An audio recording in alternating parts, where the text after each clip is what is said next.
Great introduction. I appreciate all of that. And yeah, as you shared, the conference was amazing. It was the last live conference that I went to, and it feels like a very long time ago. But it was, yeah, an incredible experience and 3 days of full learning. So I had this task of trying to condense all of the learnings into this seminar format to hopefully communicate and share some valuable things that you can take away into all of your businesses. So just thank you for this opportunity to share. So I'm going to start. I do have a PowerPoint presentation for you to follow along. So I just want to make sure everyone can see that now. Yep. Yes. Okay, great.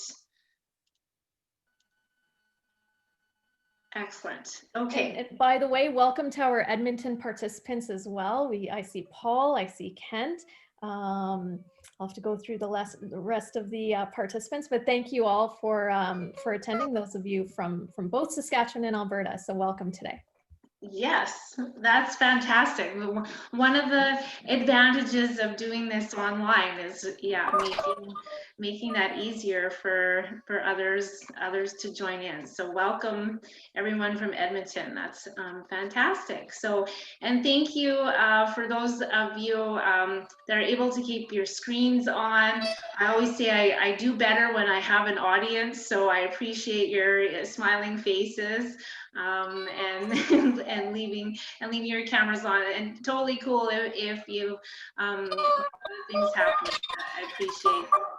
I appreciate that. So so just again, as already mentioned, but the Kent Smith-Windsor Leadership Award, I was so honored to receive that award and have that recognition. Kent and I have a long relationship, and he was an informal mentor of mine. So it was just, yeah, a very special evening to be recognized in that way. And then this incredible gift, that opportunity to choose a conference that I wanted to attend. And it was overwhelming because there were so many, amazing and different conferences that were available.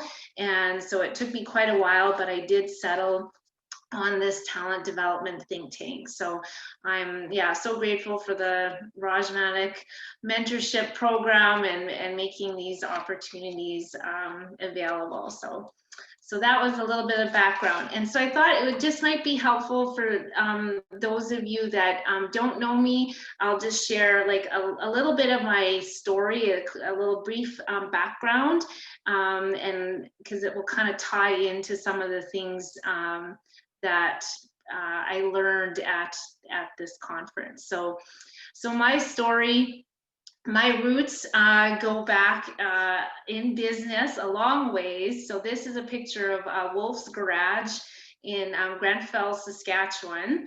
And this is where my grandparents had many businesses. My grandfather was what we would call a serial entrepreneur. There's a picture of my Grandpa John and Grandma Mary. And he had Wolf's Garage, he had the Esso gas station, he had a Massey Ferguson dealership, he ran the milk truck, he had a trucking business. He was just such an entrepreneur with a grade 6 education, and he was just larger than life to me as a child growing up. And all of those things that happen and just shaping your own path. So they had a big influence. And then this is a picture of my mom and dad. They owned the pharmacy in Raymore, which is where I grew up, another small town in Saskatchewan. And I spent many hours working in their business, and lots of good experiences there. And so it wasn't until many years later that it kind of connected with me, because I don't think it was completely on purpose, but somehow I ended up in business with my spouse. So I'm in business with my spouse, Tim, which you met earlier, and also have two other business partners, Jay Stark and Stuart Sutton. And our business will specialize in wealth planning and in benefits and pensions. So here's a picture of our full team here. So moving on to, I just want to share this analogy with you. It's something that helps me and definitely helped me at attending this conference. I call it the 12-3-1 Make It Happen list. So as I'm sharing things with you today, hopefully you have a pad of paper and a pen and you're taking some notes. And what I encourage you to do, if there's something that you might want to take action on, as I'm talking, then you can make a list, and then I call it the Make It Happen list. So if there's some notes, if there's anything you want to take action on, just put a little square beside it. And at the end of the presentation, move those squares over to a fresh piece of paper and narrow it down to 12 things that you could do, 3 things that you should do, and 1 thing that you will do.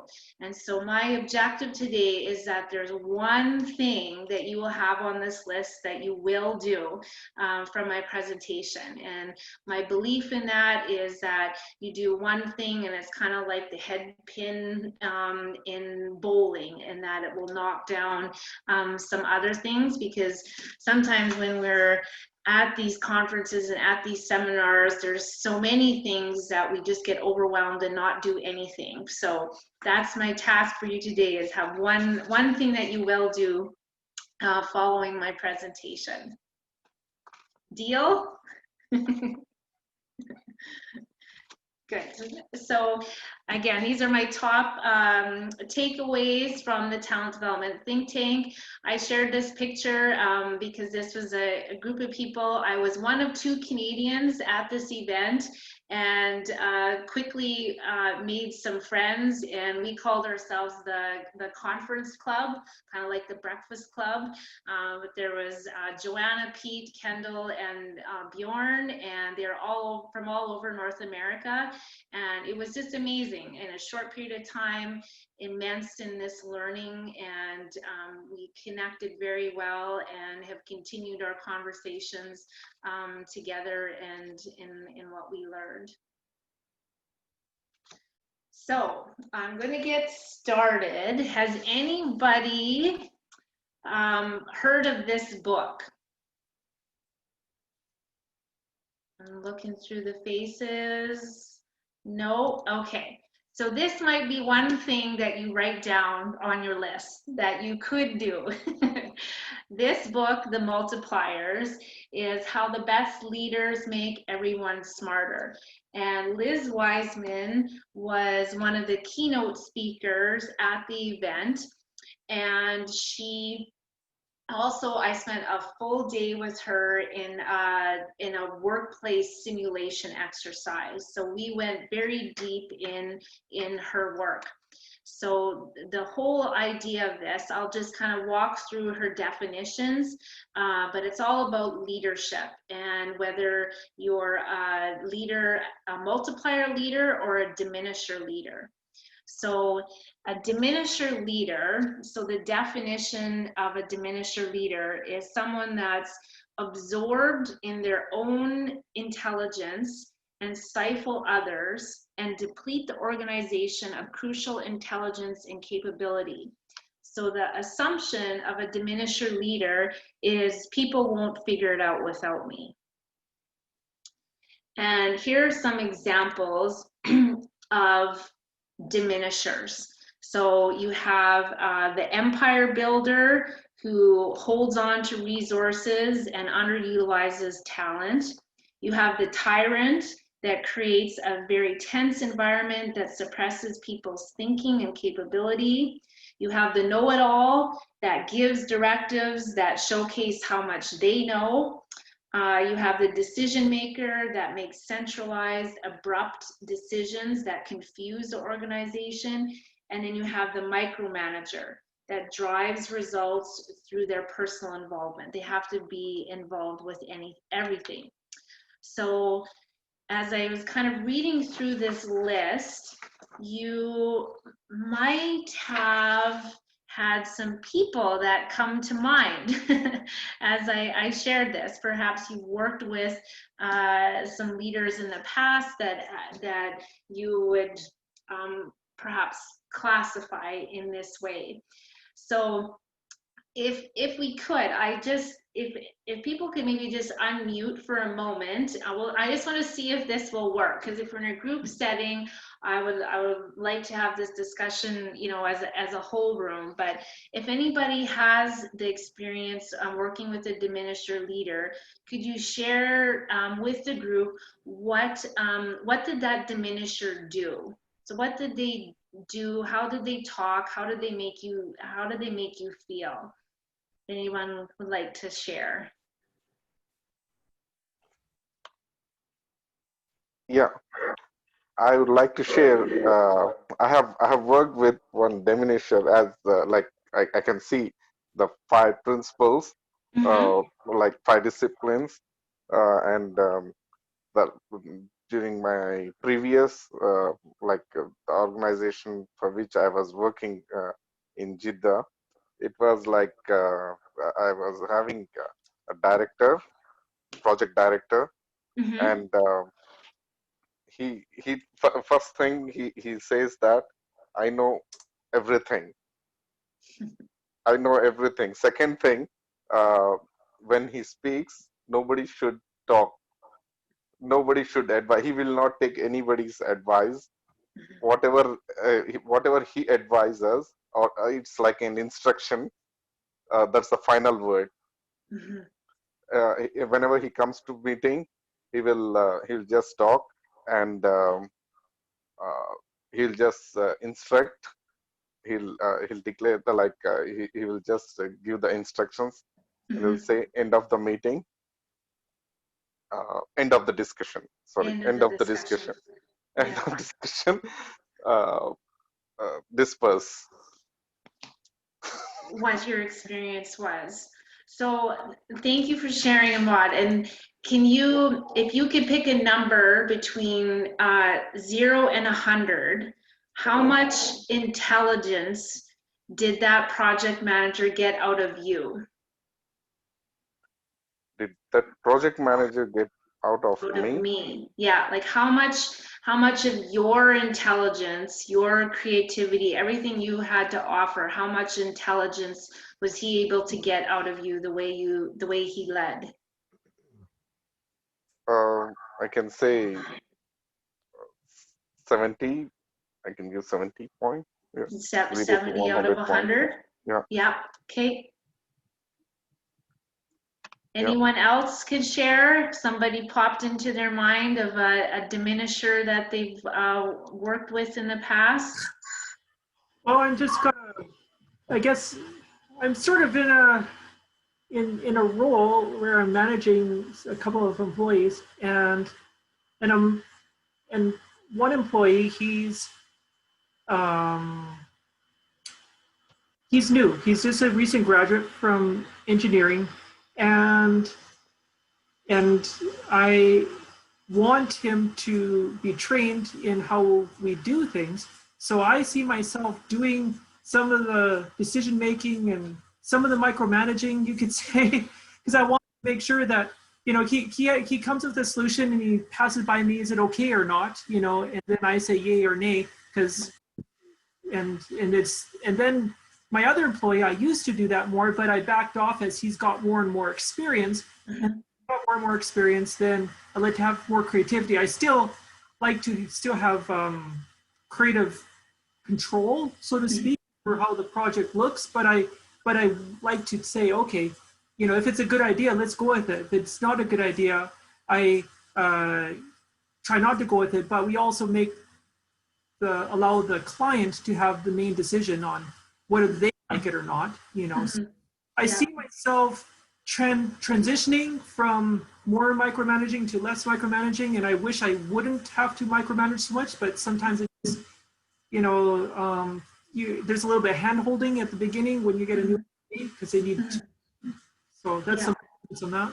No, those are great comments, Kirk. And I think the fact is you're aware, right? You're self-aware, and absolutely there's, you know, there's a difference when you have somebody that, you know, has the knowledge and the resources and the skills to be able to do their job effectively, for sure. So that it's you know, the theory with the being a diminisher part is, you know, that no one will ever figure anything out without me, like not believing that people are actually smart and can figure it out, and so kind of holding people back. So so with this concept of the diminisher leader, from all of her research in the book, and again in the book she uses real examples of very large companies, which just helps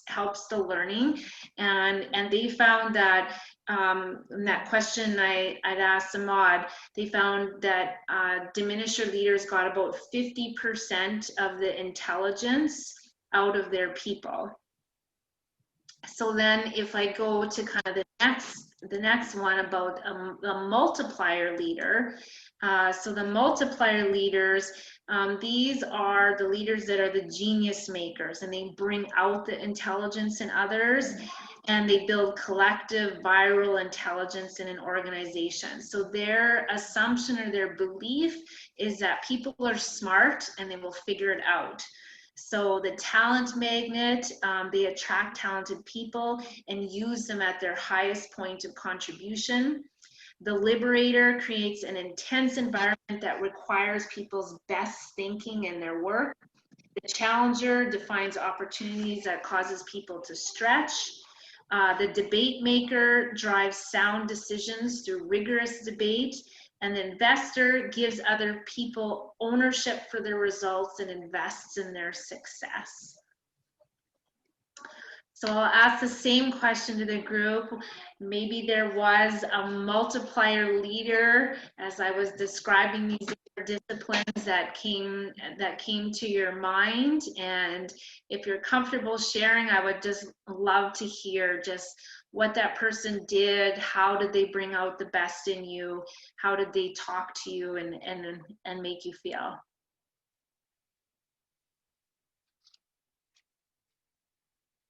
Maybe it's your mentor as part of the Raj Manik mentorship program might have some of these tendencies as a multiplier leader.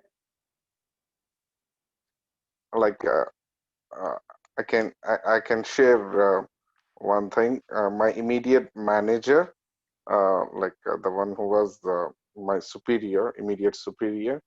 I didn't understand the talent magnet. Could you please explain me what does it mean? Yeah, that they attract people to the organization because they're always seeking the best talent. And one of the exercises we did together was how these multiplier leaders will name, they called it, they'll name the native genius in their employees. So they'll find like what's a strength of a person and name it, and the whole organization will know it.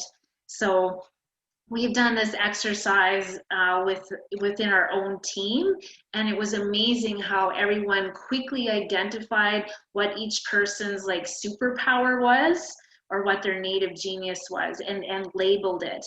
So like I have like an example here of some of the work we did with our team and some of the names they came up with. And like Aaron was the arranger, and Melanie was the adapter, and Stacy was the uplifter, Andrea was the connector. So it's like within your company, like you know, naming the geniuses, and then it just, those multiplier leaders just attract others that want to shine. Did you do this, do you recommend this to be done with your employees? You could, yeah. Like in the book, there's all these different ideas of how you can put this into place in your organization. So there's lots of different ideas there. So what was very interesting about this experience was, you know, we all like hope that we're maybe multiplier leaders, but the really deep learning I found was this whole exercise that we did on are you an accidental diminisher?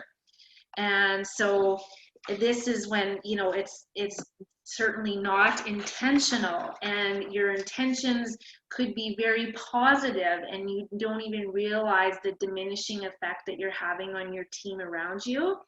And so just a tip on Liz Wiseman's website, the Wiseman Group, you can go on there and there's a quiz that you can take to find out if you're an accidental diminisher.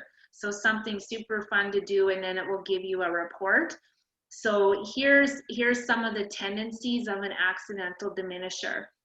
And I'm just going to share one of them. I identified with 3 of them personally. So my accidental diminisher tendencies was the ideas guy or gal, the pace setter, and the optimist. So all of these are things that I recognize that I do, and now have this new awareness of the effects on others. So I put on one of the worksheets from our day together on the ideas guy, because this is me, right? So I come back from a conference and I am loaded with ideas, right? And I just can't wait to share, and I'm like telling my team, and I'm excited and like just bubbling with ideas.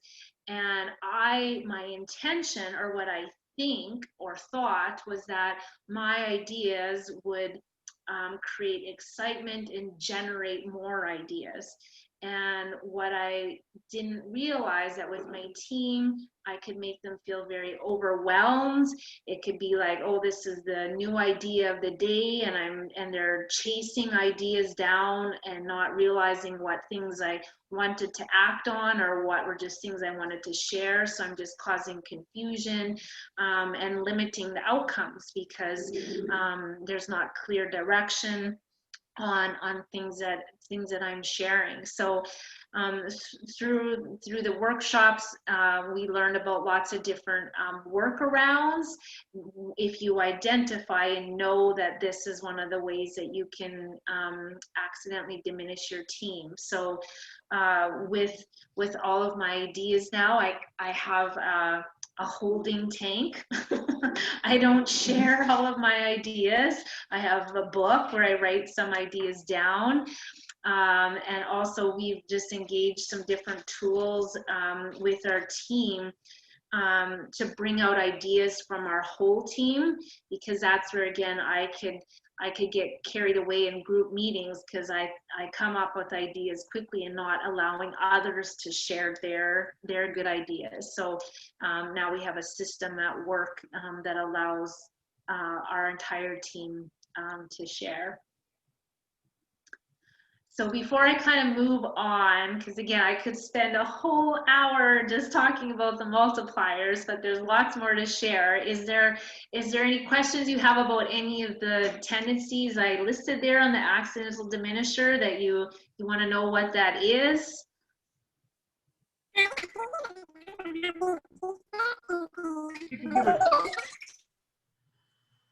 Kent, you didn't come in very clearly there. Yeah. Sorry, Kent, I couldn't hear the audio well.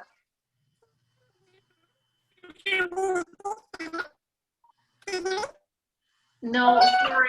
Maybe you can tap it in the chat. Yeah. Could you just do a quick overview of them? like always on? Sure. Yeah. Give me 1 second. I'm gonna find my book here.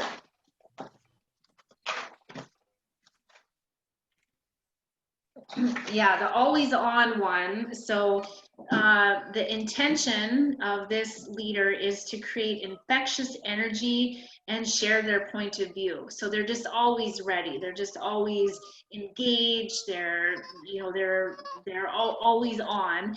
And what outcome they can have is that they overpower meetings. They just like kind of can suck the energy out of a whole room because they're just like a vacuum, because they're filling up so much space with their own energy. And so others can actually, people can just get tuned out, kind of disengage when they're around leaders that are just always on. Another one that, like I shared, identified was with the optimist. So the optimist is, the one that's the kind of the cheerleader, and we can do this, and wanting to create a belief with our team that kind of anything's possible, and we're going to reach our goals, and cheering people on. And what happens to those around them is that they wonder if that person understands what challenges they have and how hard it is and what the struggle is. And I found this even like with our COVID experience, right? That I couldn't always be, everything was great, because it wasn't great. And just recognizing that things were challenging and difficult, because being overly optimistic was actually having the opposite effect on my team. So it's part of that acknowledgement when people are struggling, and that this is hard, and that we're learning new things together. Andrea, Kent was wondering how the pace setter is considered an accidental diminisher. Do you mind explaining that one a little bit?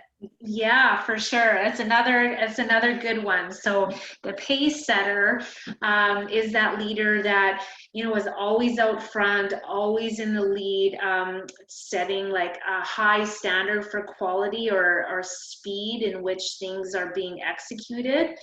And so they use the analogy in the conference of, like, if you were racing with your 5-year-old child, like running in a race, and then you just ran out as far as you could, and the kid was way behind, what will they do? They'll eventually just stop. They'll just quit. They won't run, right? So like the idea being that if you're like too far out in front, your people will just go, I can't even catch up. Like I can't keep this pace. So they'll actually stop or fail, so that the pacemaker needs to stay in sight with the team. Again, I encourage you, if you're interested in this topic, to do that accidental diminisher quiz, and there'll be like a report that comes out of it with ideas for workarounds to help with your tendencies. So that was Liz Wiseman. So the next one, again, I'm going to be kind of shifting gears here, because you'll see all these different, and I didn't even cover all of the speakers. I just tried to take the best ones for you. But Josh Berzin was another one of the keynote speakers, and his presentation was focused around soft skills or power skills, and his belief that oral communication is the #1 skill to develop for yourself and within your organization. So he talked a lot about with younger people joining the workforce, and that they have such great technical skills, and that in organizations just a need for those soft skills and communication skills to develop. And then some interesting statistics that he shared. And again, this is all pre-COVID statistics. So 77% of CEOs had anxiety that they didn't have enough creativity amongst their team to be able to reinvent the business that they're in. So again, now I just think of all of the reinventions we've had to do in all our businesses since COVID. So this was before that. And 83% of employees, their anxiety is that they believe it's their responsibility to reskill themselves. So they think that it is up to them, but this is where they will choose employers. And there was this point was reinforced again and again throughout the conferences about how employees desire to learn, and that's how they will choose employers, because they want to further develop and develop those soft skills. And Josh also talked a lot about driving wage growth, and how that's the number one way in driving wage growth amongst employees is those that are able to really develop their soft skills, because it's like everyone has the technical skills, so it's like everyone's kind of at this level playing field, and that's the way they differentiate themselves. So that related to, I'm giving you a hint here based on my previous slide. What do you think the number one reason is that people leave an organization? Any guesses? Elizabeth? They don't get any if they won't get any reward for their talents or for their work, and without any appreciation and demotivation, I can say. Mm-hmm. Bit of appreciation. If they get demotivation, of course they'll leave. Yeah. There are so many factors which so many factors. Yeah, agreed. It's not, and they overlap as well, for sure. Chris, Elizabeth, did you have something to contribute as well? Yes, I was just going to say a lot of people leave because they don't feel they're understood or heard. Mm-hmm. So even though they contribute, they feel that they're overlooked and that they're just not understood by their colleagues, or feel like, I think the other gentleman said, diminished. Mm-hmm. Mm-hmm. I would add that there's not enough room for growth. They're looking for an opportunity to grow and advance, and if they feel stifled, then they just like, oh, I get bored too quick. Mm-hmm. No more challenge. Kirk? Sorry, Elizabeth. No, that's fine. Go ahead, Andrea. Yeah, all of those things, I completely agree with everything that was shared. But Kirk, you summarized it well, is that the research that the Josh Bersin Academy found that it was the inability to learn or grow. So tied in with that, maybe not feeling heard, not feeling appreciated, not feeling valued, because they have more to give and more to offer, and a desire to learn and grow. So the speakers are really challenging, what we're doing within our organizations to encourage and create a culture of learning.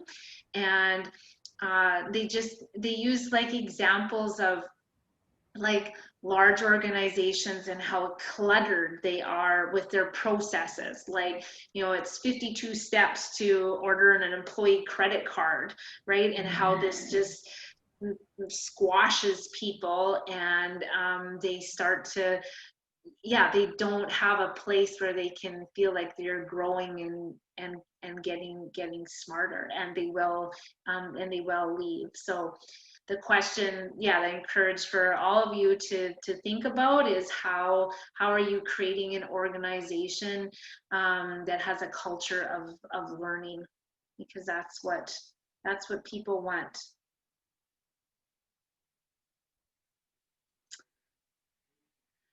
So on to the next topic. The lion tamer approach. So Kelly from Ocean Beach Consulting was this speaker, and she was one of my favorites. I'll probably say that about everyone. She was one of my favorites. And she was excellent, and she had a lot of her presentation was on gender bias. But this particular approach that she shared, I just found it so practical that anyone can use this once they learn it. So the whole idea, well, first the picture of the lion tamer. Does anyone know why the lion tamer uses the chair with the lion? Does anyone have any ideas on why? So what Kelly had shared was the lion tamer approach is that in the wild, when a lion is after its prey, it can grab the prey with its claws, with its arms to take it down. But with this chair, it's just swiping at the air, and it can't actually grab on to any one of those chair legs. So eventually just quits, just gives in to the trainer. So her whole teaching was about when you're presenting and working, this is more like, within organizations or even with clients, don't create a magnet to be attacked. So this is all in how your oral communication. So I'll first share the three things. You'll probably want to write these down, and then I'll share an example with you. So she said to diffuse an attack, so meaning like you don't want people to be defensive, right? When you're sharing something, you don't want them to attack what you're saying. So you have to remove I statements. So I recommend, I think, I suggest, right? Because then right away you're kind of setting yourself up for an attack. So she shared these three things. So the first one is, my experience tells me that ... So my experience tells me that, and you complete that sentence. And then second, what I have learned is ... As a result, my recommendation is. So she called this the lion tamer approach, that using this diffuses an attack. So I'll give you a little quick example. So if I'm working with a business client and we're having a meeting, and I just say, I recommend that we should implement a pension plan. So just by me saying that, you can put yourself in their shoes. It's like, oh, right away I want to, tell you all the reasons why we shouldn't, right? I'm setting myself up for an attack.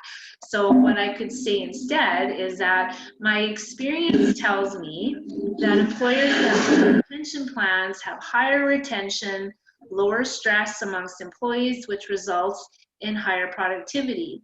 And what I've learned is that the investment in providing retirement savings not only protects employees, but also the financial success of the business. And as a result, my recommendation is we consider a plan to implement a group pension plan in the new year. So again, the three things: my experience tells me that, what I've learned is, as a result, my recommendation is, or given that X. And this is what she called the lion tamer approach, and remove I statements from your communication.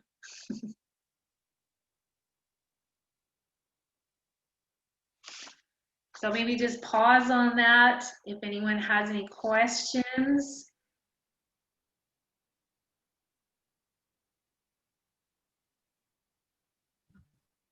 Oh, I love that. I think that's awesome.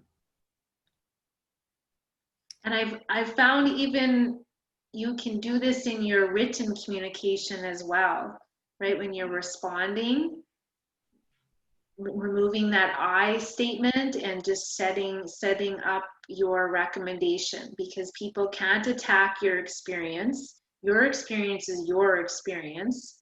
They can't attack what you've learned, because how do they know what you've learned? It's what you've learned.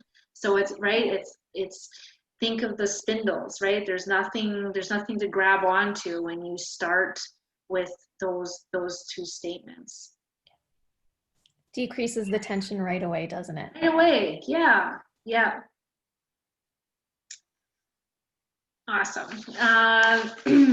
So Phil Hamburg was one of the speakers, and he spoke a lot on competing on customer service and how to create customers for life.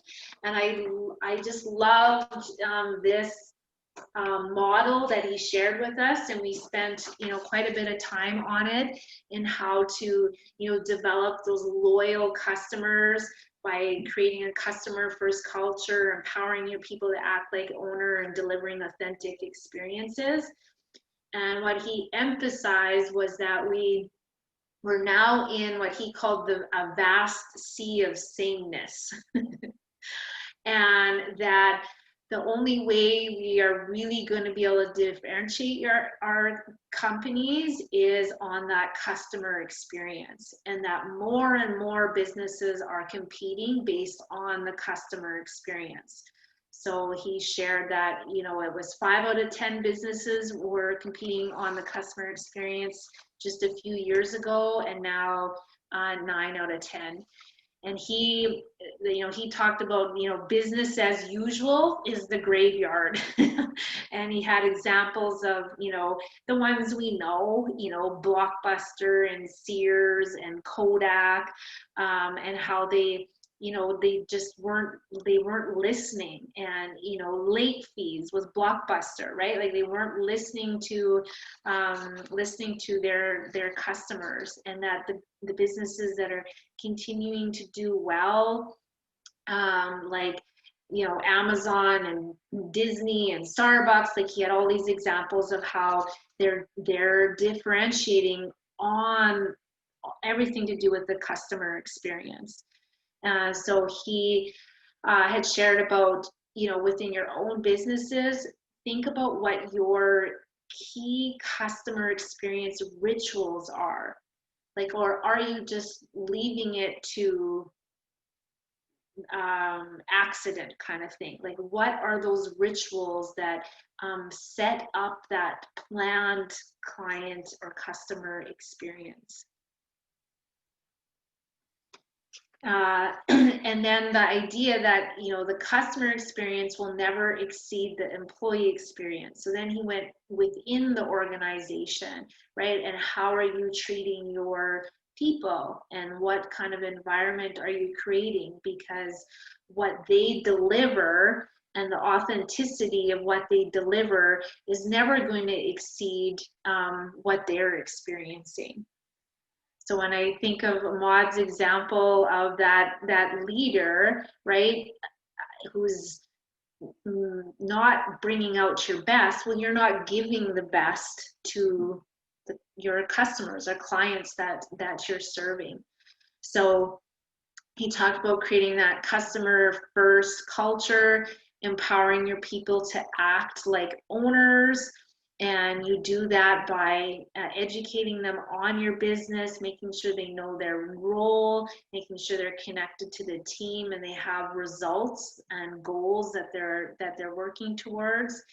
And then those authentic experiences, like how to deliver them in engaging ways. So, it's letting people be real, right, as well. Like, it's not that it's like a robotic experience. People want like a authentic, genuine interactions. And he just used really good examples to reinforce the point. So I've been kind of like that stayed in my mind since this conference. And, you know, when I have, you know, an experience, you know, I'm doing this kind of evaluation to it in this format. So I share an example of the Saskatoon Club is a place that we have a lot of meetings at. And one of the employees there, her name is Becky. And Becky's very engaged. She's very friendly, very attentive. And, you know, I was there about a month ago and I had to leave a group meeting and go on to another Zoom call. So I was trying to find a private place, like in the Saskatoon Club. And she found me and I was on the call, and she knows that I take coffee just black, and she brought me like a black coffee and just sat it down beside me. She was a bit flustered because I was like trying to do 2 meetings at once, right? And just smiled, sat it down beside me and kind of nodded her head. And yeah, it's like, that's not in the procedure manual, right? Bring someone a coffee if they're, you know, alone on a Zoom meeting. But Becky was just tuned in and made that experience really, really great. So. Andrea, Kirk is asking if you can provide some examples of authentic customer experiences. Yeah, like, well, the example with like Becky, in just that it's just allowing them to be able to make decisions. Like, she didn't charge me for that coffee, right? Like that, acting like an owner, just using her discretion and wanting to make my experience better, like in that moment. In that same, because I was in an all-day meeting and it was really warm in the room we were in, and we were kind of like commenting on it, and all of a sudden Becky comes in with one of those huge fans. Like, I'm like, because they couldn't turn the air conditioner on, I'm like, where in the world did she find this massive fan, right? And so it's just her being Becky, right? And being tuned in and paying attention and listening and wanting to bring her best to the work that she does. So I don't know if that example helps, or if anyone else has maybe some of the favorite places that you go to or shop at, why you go there, what that experience is that keeps you coming back.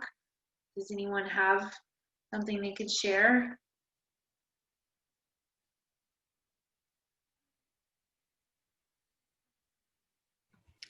I have a friend of mine who shops quite regularly at one particular clothing store, and she was mentioning to one of the ladies in the store about a jacket that actually we had seen together in the mall previously, and we both loved the jacket. And funny enough, Meghan Markle goes and wears that jacket a few weeks later in a different color. She wore it in tan, and we really liked the blue one. Either way, all of the jackets sold out immediately, and she was on travel. But this lady at the clothing store remembered my friend mentioning that to her. She put the jacket on hold for her while she was on travel, messaged her and said, hey, I know you were mentioning this jacket previously. If you want it, we're sold out of everything, but I have put your jacket on hold and I hid it in the back for you if you'd like. Would you like to purchase it when you're back? Awesome. Awesome. So yeah, I wonder if that lady was the owner of the clothing store, and it's like how can, if she was or wasn't, like how can we empower our team to think like that and act like that. She was just one of the employees. She's Yeah, just one of the that's employees that got to know my friend really well over time. Yeah, awesome. I have to ask, did she buy it? She did buy it. Yep. And then in fact, she told me, she said, Sona, this lady at the store, she held a jacket for me. Do you want me to check to see if she has your size in stock? And to be honest with you, my mom's downstairs. I knew what my mom would have to say if she saw that jacket go on the credit card. So I said, no, I'll pass it this time. I can say that's one of the tactic of sales, right? If you carry your customer, the customer will not go to any other store for a jacket. When he or she thinks about to purchase a jacket, that's the only store they'll get in the mind. Okay, I had to go there and get it for there, right? Mhm. Yeah, Nice. awesome. Okay, I'm going to roll through here. I have a few more slides to share. Again, kind of more on that topic. We did talk a lot about Disney as an example. This was a different presenter. He spoke a lot about business to business, B2B, is in danger because the value creators are finding the value consumers. And asking yourself, do your consumers, do your customers want to go direct? And he used the example of the iPhone. Of course, is focused on the consumer, whereas some other providers were focused on the carriers that sold the phones, like the AT&T and the Sprints, and how the iPhone just focused on going direct to the consumer and what success they had.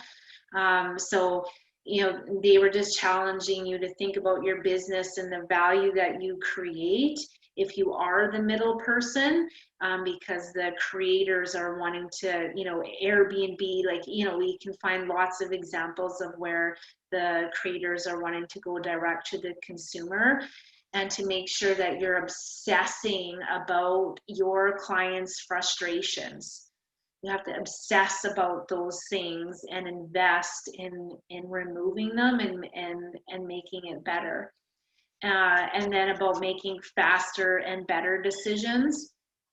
And he had a whole presentation on this OODA loop, and that in businesses you have to make decisions faster and better with about 70% of the information that you have. Because if you wait until you have 90% of the information that you want to make the decision, you're deciding too slow, because the environment is changing so fast. So if you're waiting until you have all the information, by the time you make the decision, it's not the right decision because the environment has changed. So they use the example of how they train pilots, like in simulators, and how quickly they have to learn, because they crash, right? Because they have to get really good at not having all of the information that they want before they make a decision. So that loop, is about, observing, gathering data, keeping an open mind. When you orient yourself, it's about looking for patterns and recognition. And then when you decide, you have to fully commit and move forward. And then when you act, you're testing your decision, and then you're starting that cycle again. So again, B2B, things are just changing so fast that, yeah, you want to make sure you're not ignoring your customers' frustrations, and that you're making decisions quickly. So customer means for instance, I deal with B2B. So for me, the customer means the retailer. The end user, yeah. End user is the customer, like common people who comes to that retailer. The retailer is my customer. So the in this retailer case, is your customer. Yeah. Yeah. So they're talking about, you going direct to the consumer. So using an example of the retailer, they have to figure out what it is that the customers that are using our products want and need, because otherwise they're going to find you directly and pass over the retailer. Yeah.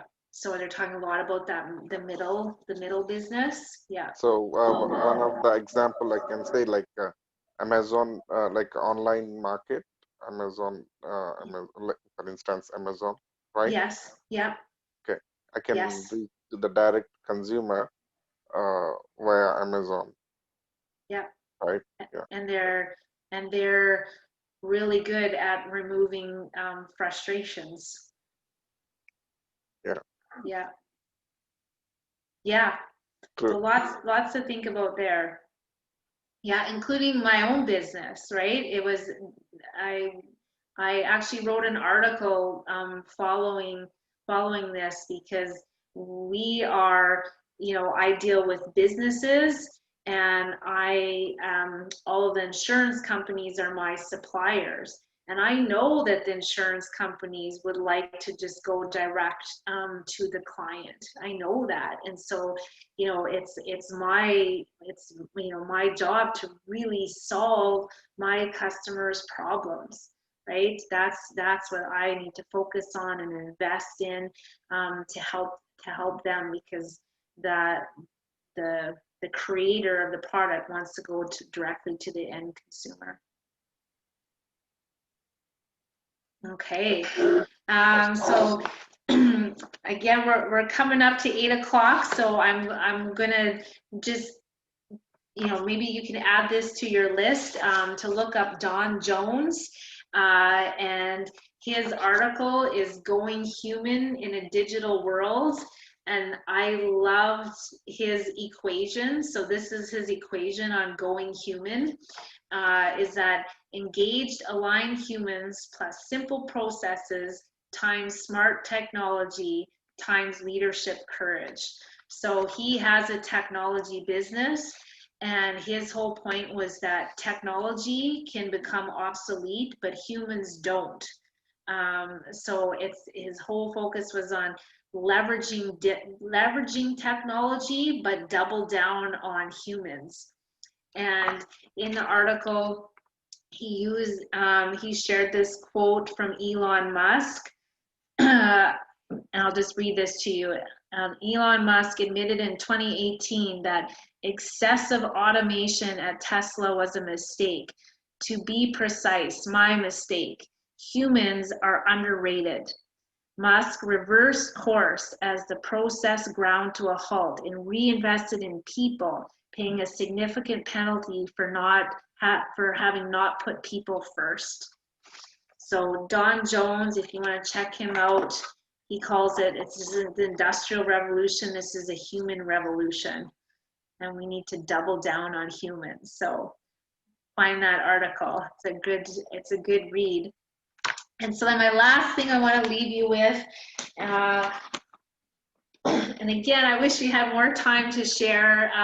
Michael, he has a company called Box of Crayons, and he did a presentation on the coaching habit. He's a Canadian, and he was awesome. And I have integrated this into my life. I practice this with my children, and I'm getting much better at it with my teams and even my clients as well. So this is how he suggests that you can coach in 10 minutes by asking these 5 questions.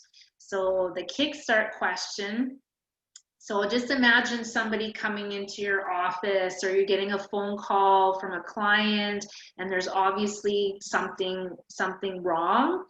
You have to remember that the first problem is not the real problem. So the first thing that they're coming at you with is not the real problem. So you have to ask questions to figure out what the real problem is. So if someone comes storming into your office, first question you ask is, what's on your mind? And they're going to share with you what's on your mind. So the second question is, and this second question you can use repeatedly. So the second question is, and what else? And don't speak. So that person will share, and then you can say, and what else? and they can share more, and you might have to ask 3 times, right, before you sense that they have spoken what they needed to share. And then the focus question is, what's the real challenge here for you?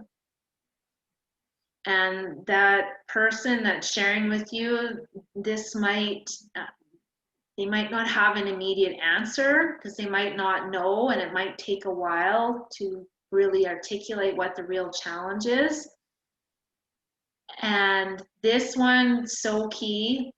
Next is then, what do you want? So they've just shared with you everything that's on their mind, what the issue is, what the challenge is, and you're helping ask is, you know, what do you want? He calls this the lazy question, how can I help? And the bonus question is, what was the most useful for you? So I haven't really adopted the most useful for you question. I just find that the conversations come to a very helpful conclusion with that final, like, what can I help? And that most times the person leading the conversation, they have their own solution to their problem just by you asking these questions.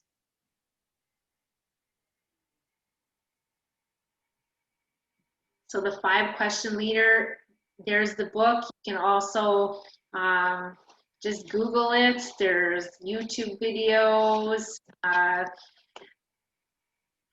and yeah, just try to put it into practice. I have notes in my journal. I have a little acronym that I use to try to remember the order of the questions, because you know these situations come up frequently when someone's got something on your mind and looking for your help. And then it kind of goes back to the beginning of, you know, what we learned about multipliers and diminishers is we don't need to have all the answers or give direction or tell people what to do. People are really smart and they'll figure it out, and using these coaching questions just helps the people around you to figure it out. So in summary, we talked about multiplier leadership with Liz Wiseman, the #1 reason why employees leave, and about creating that culture of learning and growing, the lion tamer approach and how to diffuse any attacks, about the customer experience revolution and how important that is to differentiate your business. Some things to think about, why B2B is in danger, and about making faster decisions.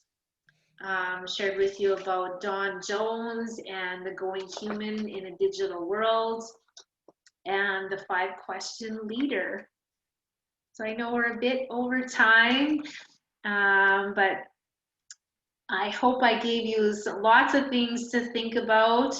And I just think of that moment there and that experience that I had at the conference, and then being able to share with all of you tonight. And I hope that you do have some action items and some things to think about that can benefit you both personally and professionally. And I'll take questions, absolutely. Could you please Feel free to share your unmute contact mics details, or- Andrea? Oops, sorry, the contact information? Yeah. Yeah, I'll send my email in the chat there.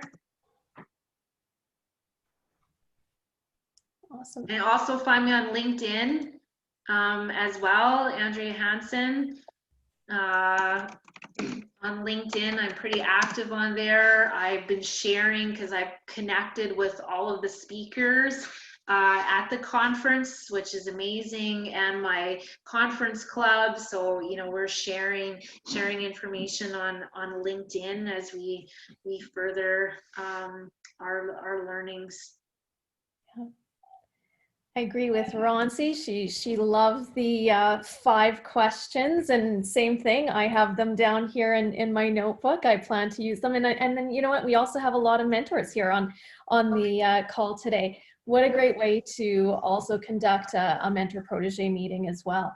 So that was really valuable. I also echo Barry, who says this was awesome. Thank you. Thank you, Andrea. This was absolutely awesome. So many notes here. Any other questions that we have? Elizabeth, this is a stimulating presentation. I totally agree. Absolutely. Well, thank you all for your engagement. Yeah. I know Well, it's not the same as being, you know, together, but I could feel it somehow. So I just appreciate everyone's engagement in it. yeah, absolutely. No, lots of smiling faces, lots of nodding all throughout the presentation. So thank you, Andrea, for, well, number one, for your leadership in the community. Congratulations again on winning the 2019 Kent Smith-Windsor Leadership Award. And thank you for sharing all of your learnings. So valuable, not only to send you and you know, upskill a wonderful leader in the community, but also bring back all of the learnings and share with everybody here. So thank you so much for that. Our next seminar, just so everybody knows, November 17th with Brenda Byers from BIT Consulting. I think we have Brenda still with us right now. Building digital, I'm sorry, I have it right here. I'm sorry, maybe Kanchan can speak up, but for some reason the title isn't coming up on my screen here. I have it in my email, but oh, there you go, Kanchan, the title of Brenda's seminar. Yeah, it's, sorry, November 17th. Yes, building a digital culture to thrive in the pandemic environment by Brenda Byers. Nice. Fantastic. Yes, another super valuable one. Sorry about that, Brenda. I technical problems here. I kept it up on my phone. I had it pulled up, and all of a sudden it wouldn't come up. So really excited about that. November 17th. Everybody, watch out for your invites to that, to the email. Otherwise, always welcome to visit us on any of our social media platforms, as well as manicmentorship.com. Everything is updated there. Andrea, your thoughts on sharing this seminar on our website? Are you okay with that? Yeah, I think as long as the group is okay, because we did have people sharing examples and stories, so that's fair. That's fair. Yeah, so perhaps we won't.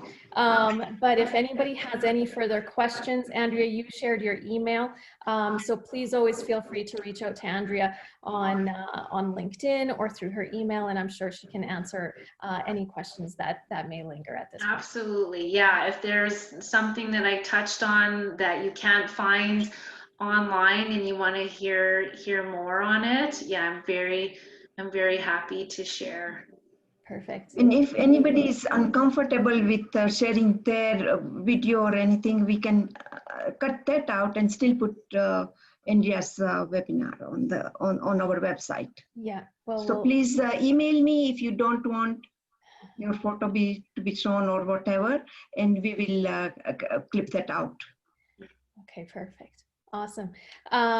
So no, again, thank you so much, Andrea. Thank you, mentors, proteges, for all joining us. And a special shout out to our Edmonton mentors as well, who have joined us. We hope to see you again in future seminars, but thank you everyone for your time. Brenda, we look forward to seeing you next month as well. Awesome. Thank you, Andrea. Thanks, Thank everyone. you. Have a great evening. Bye. Good night. Bye. See ya, Barry. See ya, Paul. Yeah, thanks, Andrea. Thanks, Kirk. Thanks, Paul. See ya, Kurt. Yeah, we'll see you. Have a good night. Thanks. Good Thanks, night. Kirk. Yeah, thanks. Thanks, Ahmad. Thanks, Thank you. Ahmad. Thank you very much. Sharing. Thank you. Thank you, Andrea. We will chat soon. Thanks, All right. Kanchan. Thank you. Bye-bye. Talk Bye. soon. Bye. Thank you, Kanchan. Take care. Thanks so much.